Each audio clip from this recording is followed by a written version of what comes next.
Ya Rasulullah. Bismillahirrahmanirrahim. Alhamdulillahirabbil alamin.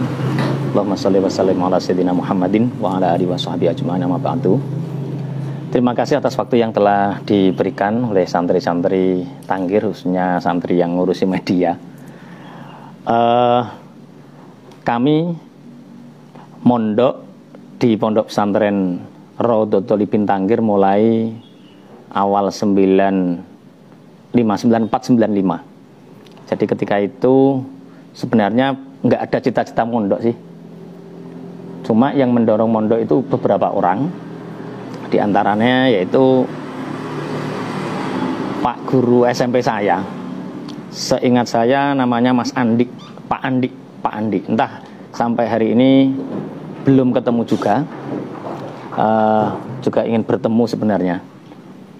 Beliau ada di mana saya sampai hari ini nggak tahu. Jadi ketika itu perpisahan kelas 3 SMP Negeri 1 Mbalen, karena Pak Andi ini mungkin tahu track record saya dan memahami saya. Ketika itu saya sudah daftar di STM Bojonegoro. Cuma sama Pak Andi, kamu itu nggak cocok sekolah STM. Cocoknya itu mondok.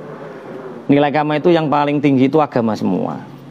Akhirnya dari situ saya mencari informasi pondok pesantren. Kebetulan Kiai Mayangkawis, Kiai Ahmad Sotik, alumni Pondok Tanggir juga. Kemudian ada juga orang yang mondok di sana, masih mondok di sana, namanya Kang Ridwan ketika itu. Malam hari saya di Madrasah Diniyah Nurawi, ketemu sama Kang Ridwan ketika itu pas liburan Maulud.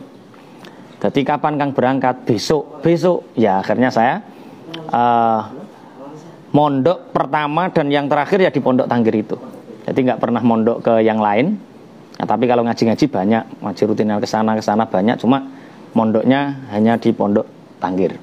Nah, malam hari akhirnya saya matur langsung sama ibu saya, matur sama Yung, aku apa mondok lah kapan le benjing. Lah kok dadak urung duwe sangu, wis gak sah sangoni gak popo. Akhirnya ketika itu seingat saya mondok pertama itu disangoni uang 7.000 sama beras 10 kilo. Tahun 94, 7.000 cara saiki. Akhirnya berangkat juga mondok sampai wesel saya 94-95 itu 21.000. Pembayaran makan baru 2.500.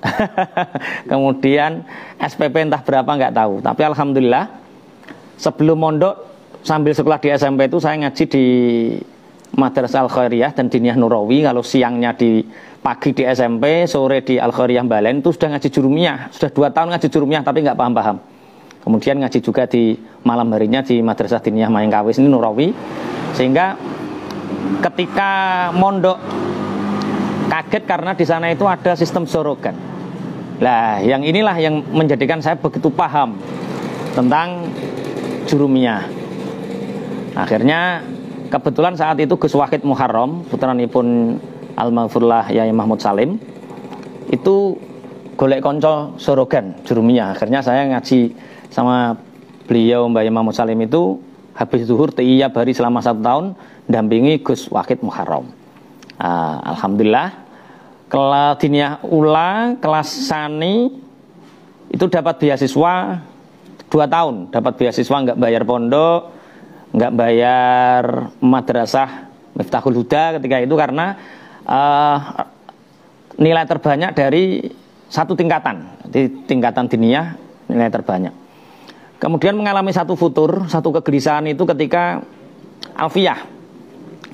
Dan saya bersyukur banget karena punya guru wali kelas Alfiyah ketika saya itu namanya Pak Nawawi, yang sekarang menikah di Rengel. Karena pada saat Alfiyah inilah ujian datang. Sehingga pada saat sanawiyah ini saya nggak dapat beasiswa karena terpecah. Pada saat liburan Syakban itu Dinas Sosial Bojonegoro saat itu karena masih Orde Baru mendata anak-anak yang difabel, anak-anak yang cacat, termasuk saya dipuruki Pak Lurah. Ketika itu almarhum Pak Kasnari di Purwokerto Pak Lurah diantar oleh Dinas Sosial Bojonegoro, mengantar Dinas Sosial Bojonegoro bahwa ada pelatihan untuk disabel. Jadi pamong-pamong ketika itu, lah yo kok cacat kok gak dikai penggawean kok piye. Wis to diikuti. Akhirnya saya ikut pelatihan itu 3 bulan. Tapi alhamdulillah masih bawa alfiyah, masih sempat, dan akhirnya tertinggal juga. Sehingga karena pergaulan alfiyah ini sempat grogi. Akhirnya matur sama ibu, pokoknya aku pingin boyong, pingin pindah atau pingin boyong karena masih son jahit, pingin nyambut gawe. Kata ibu satu, wong mangan itu ibaratnya aja sampai nyecek. Ketika melakukan satu hal itu harus selesai. Lah maksudnya nek awakmu mondok ning Tanggir ya kudu lulus, iku jalukan. Tapi aku ora pengin dadi kiai to, Yung. Lho sing pengin dadekno kiai kowe sapa? Pokoke kowe lulus. Ketika itu seperti itu. Lah ujian di keluarga ketika di pelatihan ini, dinas sosial ini, saya menjadi siswa terbaik dan mau dikirim ke Jepang. Di Jepang bukan untuk sekolah tapi untuk kerja, karena saat itu saat Orde Baru pemerintah Pak Harto itu bisa menempatkan orang-orang difabel untuk kerja di beberapa negara, termasuk Jepang, Korea, Jerman, banyak anak-anak yang cacat dikirim ke sana, tapi sebelumnya dilatih, dan saya menjadi siswa terbaik ketika itu. Lah karena gundah iki mondok apa ning Jepang, bisa dibayangkan loh, Jepang itu gajinya saat itu wah, anak wong randuwe, anak wong melarat oleh tawaran gaji Jepang.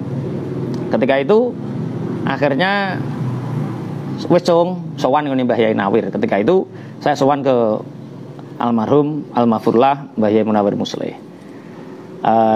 Saran beliau ketika itu tidak ditanggapi sama sekali.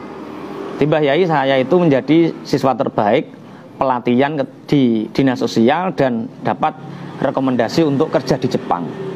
Mbah Yai tidak menanggapi itu tapi memberi ijazah. Seingat saya ketika itu ijazahnya adalah ngerawat. Cung nek pingin umur barokah, urip makmur, ngelakonono ngerawat. Jadi Mbah Yai ketika itu tidak melarang, tidak mengiyakan, bahkan seakan-akan tidak menanggapi, tapi kayak ijazah. Sampai rumah ditangleti bapak, piye ha? Anu Pak, mboten dijawab oleh Mbah Yai tapi diparingi ijazah kengken ngerawat. Akhirnya keluarga rundingan, wis gak usah ning Jepang. Aku luwih percaya kiai karo pemerintah. Ketika itu jawaban bapak seperti itu, mantep. Pokoknya opo ae kowe ngandel kiai tinimbang pemerintah. Pemerintah ngongkon kowe ning Jepang. Ketika itu tahun 97-98. Nah ternyata benar, saya tetap mondok di Tanggir dan 97-98 terjadilah yang namanya reformasi.